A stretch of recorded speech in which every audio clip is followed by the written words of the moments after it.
Hello student, Subodh digital classes में आपका हार्दिक स्वागत है। हम फिजिक्स का 11th का चैप्टर नंबर 3 पढ़ रहे थे, द्रव्य के तापीय गुण। और द्रव्य के तापीय गुण के अंदर हमने ऊष्मा के स्थानांतरण के बारे में पढ़ा था। ऊष्मा के स्थानांतरण में 3 विधियां के बारे में बताया था, चालन, सेकंड संवहन। आज पढ़ेंगे अपन विकिरण। ठीक है, आज अपन पढ़ेंगे विकिरण विधि। यदि मैं यहां पे ऊष्मा के स्थानांतरण की बात करूं, ऊष्मा स्थानांतरण की 3 विधियां थी अपने पास। सबसे पहले चालन, संवहन और तीसरी अपने पास है विकिरण। ठीक है, 3 विधियां है। यदि यहां पे बात करेंगे, अपन ने चालन और संवहन, कंडक्शन और कन्वेक्शन की बात कर ली थी। आज अपन रेडिएशन की बात करेंगे कि विकिरण क्या होता है। विकिरण विधि, ठीक है, रेडिएशन मेथड। अगर इसकी बात करेंगे रेडिएशन की, तो सूर्य की, जैसे एग्जांपल के थ्रू अपन समझते हैं कि सूर्य की धूप से गर्मी का महसूस होना। यदि अपन बोलेंगे कि अगर सूर्य की धूप से गर्मी का महसूस, सूर्य से निकलने वाली जितनी भी रेडिएशन होती है, जितनी भी किरणें होती है, तो अपन को कहते हैं एक गर्मी का महसूस करवाती है। जैसे सर्दी के मौसम में अपन जब अपन धूप के अंदर आते हैं तो अपन को एक हिट महसूस होती है, एक उष्मा अपने अंदर महसूस होती है। वो क्या रीजन होता है? भाई इसी रेडिएशन के कारण अपन को महसूस होती है, भाई इसी विकिरण के कारण अपन को महसूस होती है। चालन तथा संवहन के लिए माध्यम की आवश्यकता होती है, विकिरण विधि के लिए कोई माध्यम की आवश्यकता नहीं होती। सबसे पहली बात कि यदि मैंने अपने कंडक्शन और कन्वेक्शन पढ़ा था, चालन विधि पढ़ी थी, संवहन विधि पढ़ी थी, दोनों के अंदर मीडियम की आवश्यकता होती है, उनको मीडियम चाहिए। लेकिन विकिरण में कोई मीडियम की आवश्यकता नहीं होती। जैसे अपन ने थोड़ी देर पहले एक एग्जाम्पल पे बात की थी कि सूर्य में निकलने वाली धूप से अपनी बॉडी को जो गर्मी महसूस होती है, जो उष्मा महसूस होती है, या फिर सर्दी के मौसम में धूप में बाहर निकलते तो अपन को हीट महसूस होती है, वह इसी विकिरण विधि के कारण होती है। ठीक है, तो सबसे पहले पॉइंट की बात करेंगे तो चालन और संवहन, ऊष्मा स्थानांतरण की, ऊष्मा स्थानांतरण की चालन व संवहन विधि, चालन वह संवहन विधि,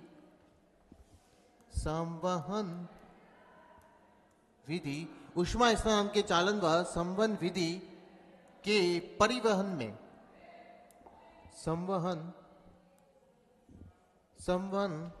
को परिवहन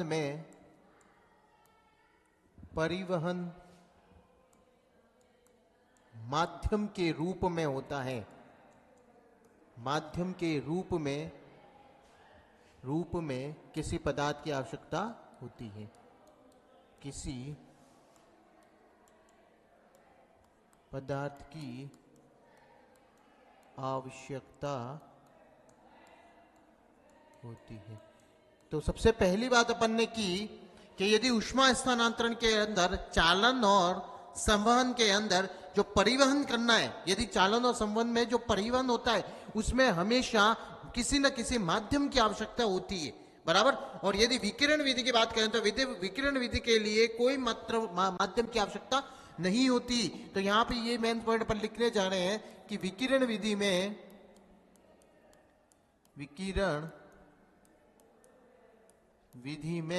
परिवहन के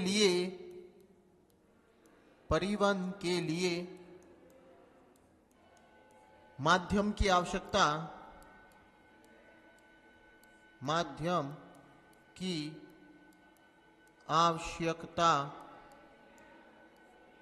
नहीं होती।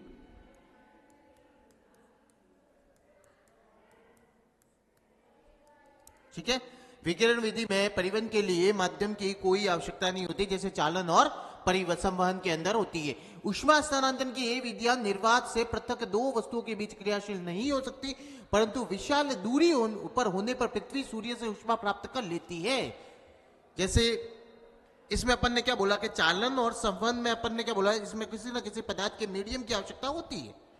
लेकिन एक विकिरण में बात की तो इसमें कोई माध्यम नहीं होता। तो अपन ने इसके अंदर ये चीज बोलते हैं कि यदि पास पास में दो वस्तुएं होती है तो वहां पे अपन विकिरण को स्पष्टली क्रियाशील नहीं करवा सकते। यदि निर्वात से पृथक दो वस्तुओं के बीच क्रियाशील नहीं हो सकती ये विधियां, लेकिन पृथ्वी सूर्य से ऊष्मा प्राप्त कर लेती है विशाल दूरी। यदि बोले कि सूर्य की दूरी सबसे ज्यादा है पृथ्वी से, तो अपन सूर्य से अपन जो ऊष्मा ग्रहण करते हैं मतलब उसकी दूरी बहुत ज्यादा है, बराबर, तो वहां से दूरी ऊष्मा प्राप्त कर लेते हैं। तो वह किसके माध्यम से होती है भाई? विकिरण विधि के माध्यम से अपन को मिलती है। ठीक है, इसी प्रकार हम पास की आग की उष्णता स्वीकृति, जैसे अपन ने अलाव जलाते हैं, सर्दी के मौसम में आग जलती है, तो यदि अपन आग के पास में भी नहीं बैठा, थोड़ा दूर भी खड़ा रहे ना, तो भी अपन को एक हीट वेव्स महसूस होती है, बराबर, कुछ उष्मा अपन को महसूस होती है, कुछ हीट महसूस होती है। ये क्या रीजन है? ये अपने पास एक विकिरण का रीजन होता है। क्या? रेडिएशन का। रेडिएशन के थ्रू अपन को उष्मा महसूस होती है। तो अपन यहां पे कह सकते हैं कि भाई कि हम पास की आग की उष्णता स्वीकृति ही अनुभव कर लेते हैं। यदि भी वायु अल्प चालक है, इतने कम समय में संवहन धाराएं भी स्थापित नहीं हो पाती। उष्मा स्थानांतरण की तीसरी विधि को किसी माध्यम की आवश्यकता नहीं होती, जो अपन ने यहाँ पे स्पष्ट कर लिया है कि उष्मा माध्यम में विकिरण विधि में परिवहन के लिए किसी माध्यम की आवश्यकता नहीं होती। विद्युत चुंबकीय तरंगों द्वारा इस प्रकार की विकिरित ऊर्जा को विकिरण ऊर्जा कहते हैं। विद्युत चुंबकीय तरंगों द्वारा इस प्रकार की जो ये एनर्जी होती है, जो एनर्जी अपन को मिलती है, वह अपने पास कौन सी एनर्जी कहलाती है? अपने पास विकिरण एनर्जी। एक चीज अपन प्रकाश की चाल अपन सब जानते हैं कि प्रकाश की चाल कितनी होती है। यदि यहां पे मैं एक बार वापस लिख देता हूं, यदि मैं बोलूंगा प्रकाश की चाल, और प्रकाश की चाल के बारे में सब जानते हैं, ये पहले से पढ़ के आए अपन कि प्रकाश की चाल कितनी होती है? 3 × 10⁸ मीटर सेकेंड इनवर्स। ये अपने पास क्या होती है? प्रकाश की चाल। ठीक है, यहां पे स्पीड ऑफ लाइट होती है। ठीक है, उष्मा संचरण की वह विधि जिसके लिए माध्यम की आवश्यकता नहीं होती विकिरण कहलाती है। ऐसी विधि को जिसके लिए माध्यम की आवश्यकता नहीं होती, उष्मा स्थानांतरण की ऐसी विधि जहां पे माध्यम की आवश्यकता नहीं होती, इस विधि को अपन क्या बोलते हैं? विकिरण विधि कहा जाता है। विकिरण विधि में उष्मा संचरण की चाल 3 × 10⁸ मीटर पर सेकेंड होती है। यदि मैं बोलूंगा प्रकाश की चाल अपने पास कितनी होती है? 3 × 10⁸ मीटर सेकेंड इनवर्स होती है। तो यदि विकिरण विधि के अंदर प्रकाश की चाल बोलूंगा, विकिरण विधि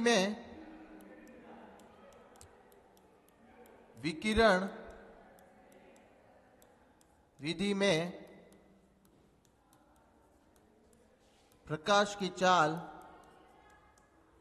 या उष्मा स्थानांतरण की, सॉरी, यहां पे विकिरण विधि में उष्मा स्थानांतरण की चाल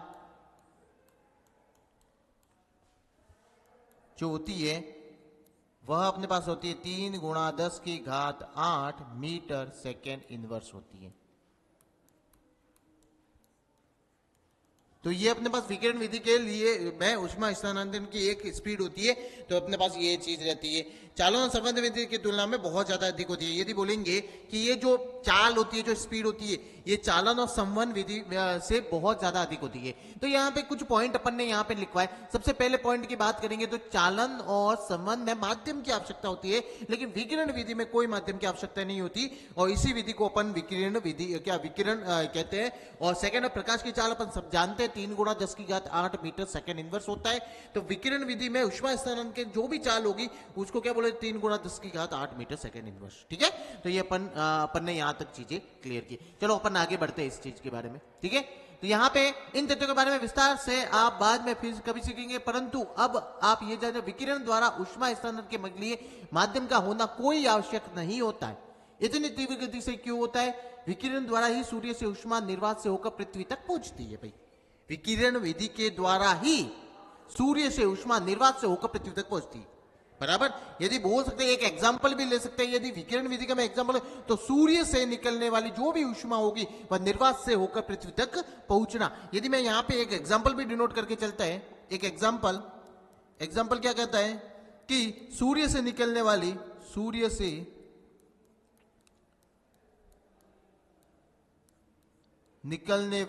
उष्मा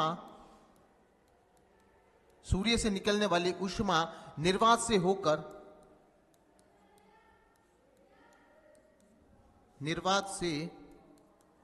होकर पृथ्वी तक पहुंचना।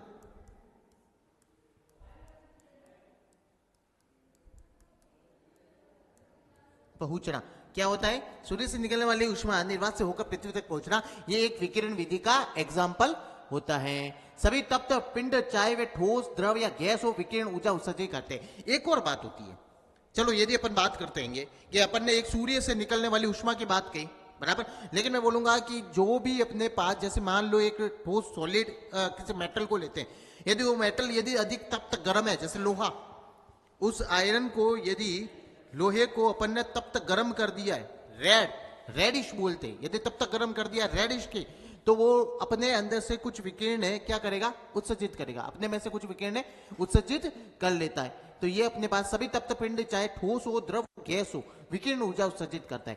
ठीक है, तो ये भी लिख सकते हैं कि विकिरण ऊर्जा, विकिरण विधि के अंदर ये क्यों पॉइंट लिखते हैं अपन?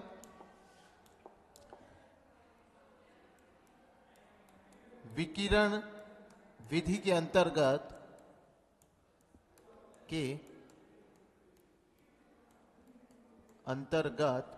सभी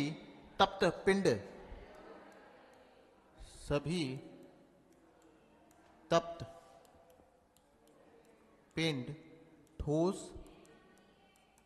द्रव, गैस अपने में से विकिरण उत्सर्जित करते हैं।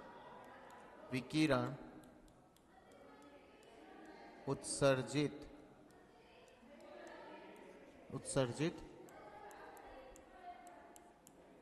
करते हैं। ठीक है, विकिरण विधि के अंतर्गत सभी तप्त पिंड ठोस हो, द्रव हो या गैस हो, अपने में से क्या करते हैं? विकिरण का उत्सर्जन करते हैं। तो ये अपने पास क्या होती है? विकिरण उत्सर्जन।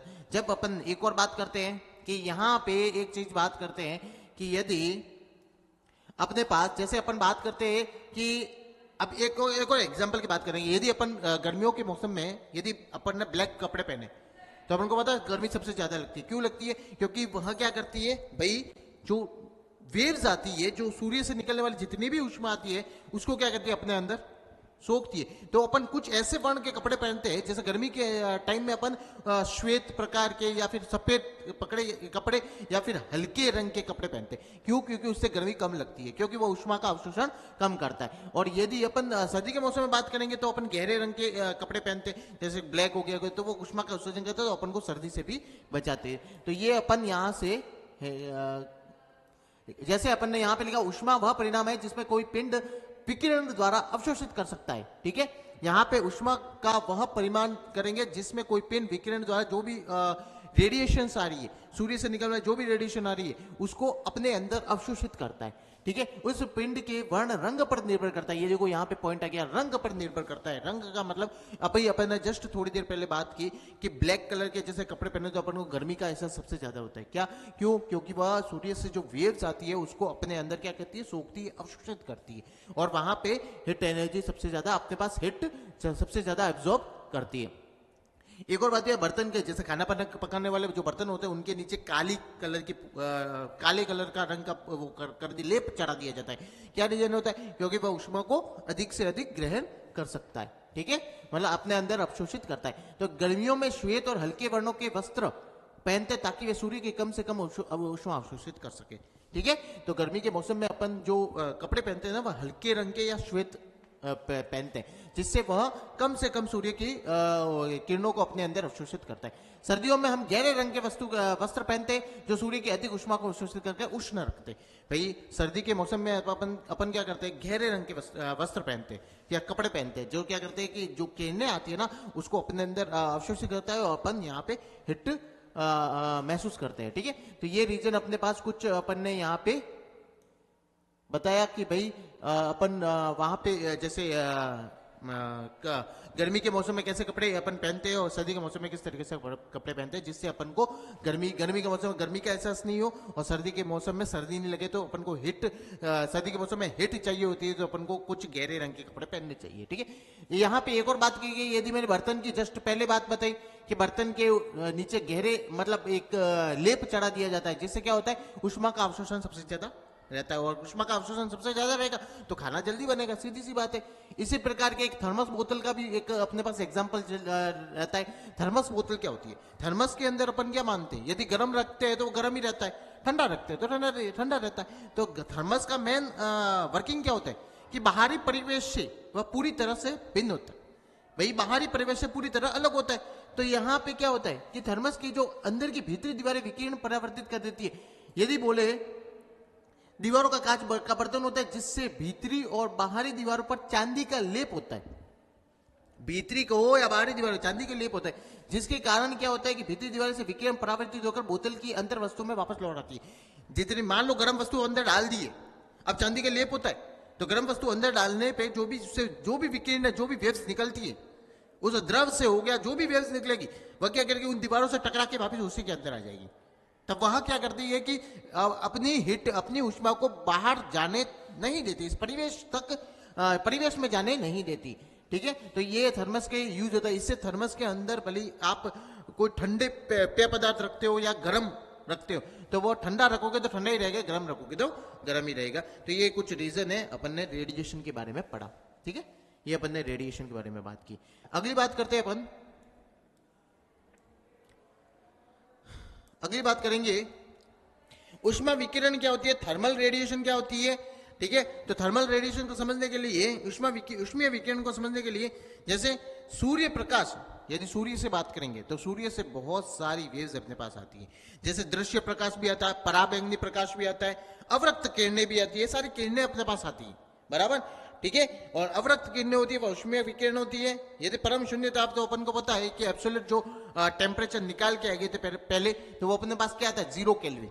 भाई अपन ने परम शून्य ताप किसको बोला था, 0 केल्विन को।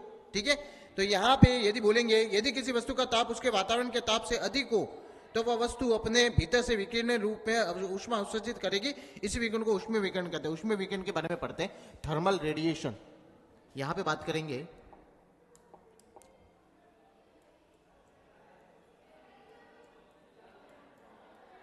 ऊष्मीय विकिरण।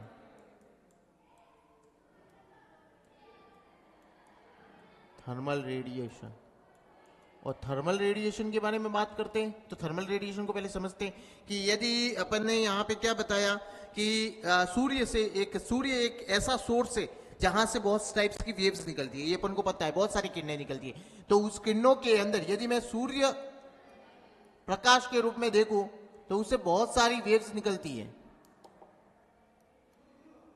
बहुत सारी वेव्स निकलती है। यदि पहली बात करें, दृश्य प्रकाश भी निकलता है।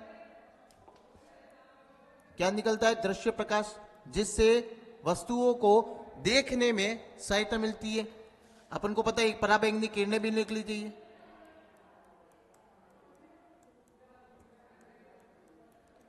पराबैंगनी किरणें, और एक कुछ अवरक्त किरणें भी होती हैं, बराबर। ये कुछ अवरक्त किरणें भी होती है। ठीक है, यदि मैं परम शून्य ताप की बात करूं, और परम शून्य ताप अपन को पता है कि परम शून्य ताप रहता है 0 केल्विन के बराबर।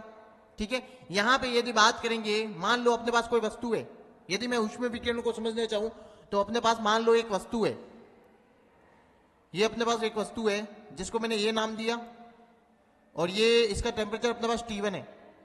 इसको किसी बॉक्स में रखा गया जिसका टेम्परेचर अपने पास T2 है भाई, और इस बॉक्स को मैंने B नाम दे दिया। यदि इस कंडीशन को मैं समझने जाऊं तो ये जो T1 वस्तु है इसमें बहुत सारी मतलब ऊष्मा है, मतलब T1 का मान यदि बोलूं ना तो यदि ग्रेटर देन टू T2 है, क्या बोला मैंने यहाँ पे T1 का मान सबसे ज्यादा है T2। यदि बोलूंगा वस्तु A, यहां पे लिखते हैं यदि ऊष्मीय विकिरणों को, ऊष्मीय विकिरण को समझते हैं तो वस्तु A का तापमान वस्तु B के तापमान से ज्यादा है, मतलब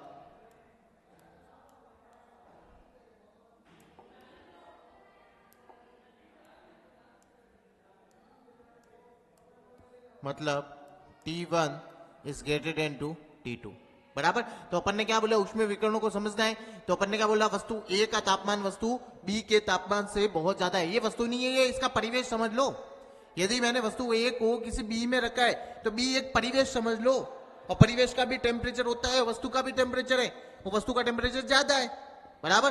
तो अपन यहाँ पे एक बात करेंगे कि ये वस्तु क्या करेगी, यदि टेम्परेचर ज्यादा है, T2 का मान कम है, तो ये अपने अंदर से कुछ विकिरण उत्सर्जित करेगी, करेगी कि नहीं करेगी भाई, कुछ विकिरण अपने अंदर से उत्सर्जित करेगी भी, बराबर। और T2 को विकिरण वो अपने विकिरण T2 के परिवेश के अंदर उत्सर्जित करेगी, बराबर।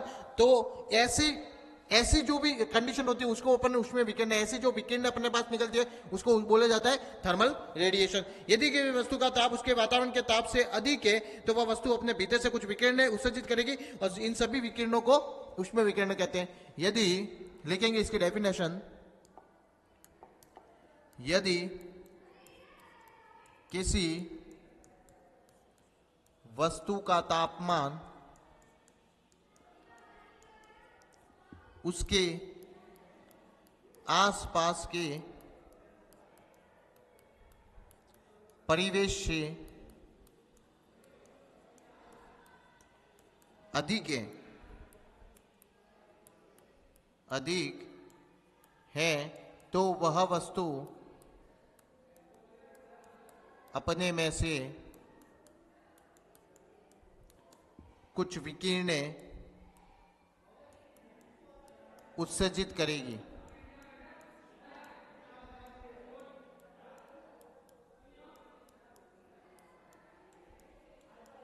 कुछ विकिरणें उत्सर्जित करेगी। इसे ऊष्मीय विकिरण कहते हैं। इसे क्या कहते हैं अपने पास, ऊष्मीय विकिरण कहते हैं।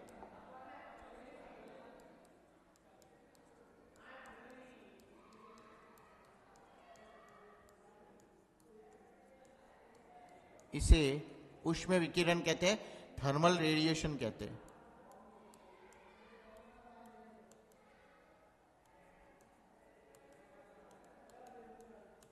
ठीक है, तो यहां पे अपन ने बात की कि ऊष्मीय विकिरण क्या होता है।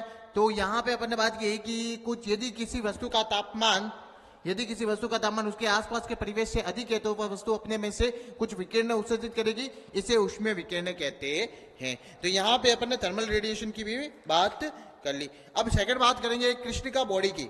यदि बोलेंगे black body radiation, second point पे बात करते हैं। अच्छा सा टॉपिक है कृष्णिका बॉडी, कृष्णिका विकिरण क्या होता है, अगले टॉपिक बात करेंगे।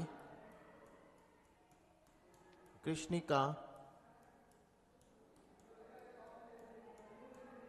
विकिरण, ब्लैक बॉडी रेडिएशन।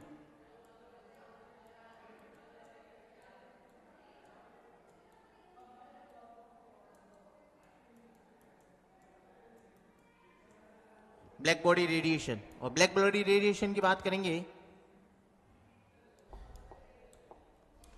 ठीक है, यहां पे कृष्णिका के विकिरण की बात है। सबसे पहले कृष्णिका की बात करें। कृष्णिका का मतलब क्या होता है, ब्लैक। भाई कृष्णिका का मतलब क्या होता है, ब्लैक। और ब्लैक अपन अभी जस्ट पहले विकिरण जब पढ़ रहे थे ना, तो अपन ने कुछ चीजें पढ़ी थी कि भाई यदि गर्मी के मौसम में यदि ब्लैक अपन मान लो एक वस्त्र पहन लेते, एक शर्ट पहन लेते, तो अपन को गर्मी सबसे ज्यादा महसूस होती है। तो अपन सीधी सी बात बोल रहे कि यदि कोई बॉडी कृष्णिका है, कोई बॉडी ब्लैक है, तो वो क्या करेगी, अपने सूर्य से आने वाली किरणों को अवशोषित करेगी। पहले रेडिएशन उसके अंदर क्या होगा, अवशोषण होगा। तो कृष्णिका एक ऐसी वस्तु होती है जो अपने ऊपर आपतित ऊष्मीय विकिरणों को अपने अंदर अवशोषित करती है। ठीक है, तो ये कृष्णिका कहलाती है। यदि मैं कृष्णिका को एक शब्द में कहना चाहूं तो कृष्णिका का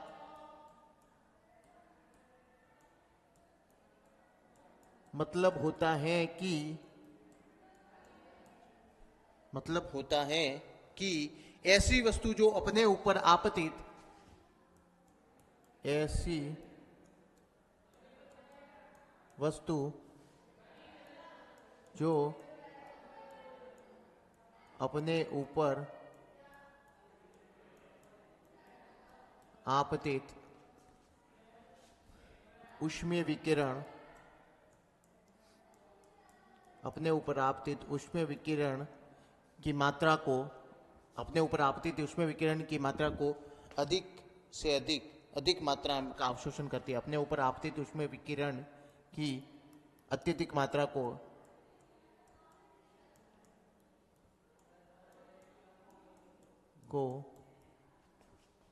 अवशोषित करती है।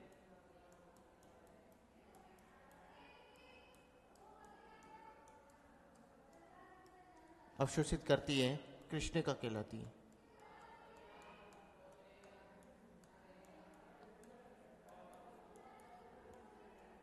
उसको ब्लैक बॉडी कहते हैं। ऐसी ब्लैक बॉडी यदि उस पर कुछ विकिरण आपतित हो रही है, उसमें विकिरण आपतित हो रही है, तो वो ब्लैक बॉडी क्या करेगी, अपने अंदर मतलब अत्यधिक आपतित जो भी उसमें विकिरण को उनका अत्यधिक अवशोषण करेगी, बराबर। ऐसी जो भी बॉडी होती है उसको क्या बोलते हैं, कृष्णिका बॉडी, ठीक है। मान लो अपने पास जैसे थोड़ी देर पहले उसमें विकिरण का अपन ने एक एग्जाम्पल पढ़ा था, तो अपन ने एक बॉडी को लेकर चल रहे हैं, तो यदि बॉडी की बात करेंगे तो ये अपने पास कुछ एक बॉडी है, कोई भी वस्तु है, बराबर, कृष्णिका वस्तु है। यदि मैं बोलूंगा इस कृष्णिका वस्तु का जो टेम्परेचर है T1 है, वो सबसे ज्यादा है, और इसके आसपास का ये जो माहौल होता है, ये उसका परिवेश है, ये क्या है, इसका परिवेश, इसका टेम्परेचर है T2।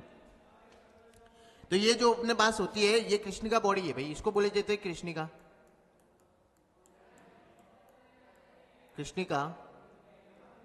ठीक है, इसको कृष्णिका बोलेंगे। तो ये T1, मान लो यहां पे मैं लिख देता हूं कि T1 का मान ज्यादा होता है T2 से, मतलब कृष्णिका बॉडी का यदि बहुत सारी ऊष्मा इसके अंदर अवशोषित है, तो ये क्या करेगी, अपने अंदर से कुछ हीट का उत्सर्जन करेगी, सीधी सी बात है,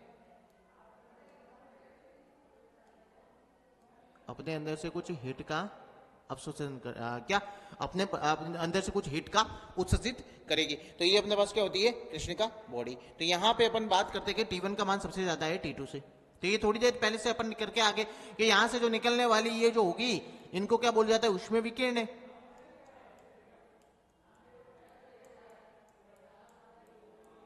थर्मल रेडिएशन,